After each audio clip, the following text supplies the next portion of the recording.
Devo passare Luca? Non posso fare. A meno che non puoi passare più di faccio.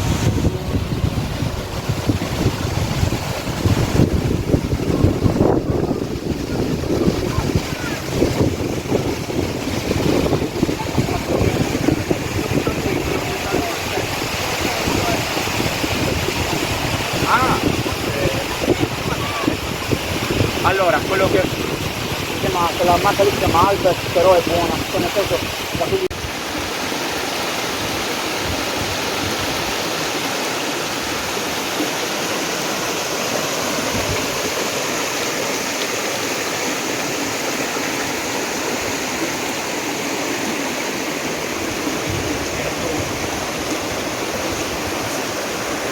No, è fenomenale.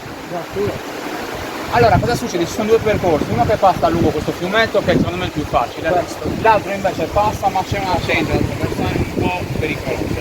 Quindi io consiglierei questo, quello che segue, segna, quindi alla fine lo fa anche la scena, quindi si fa anche la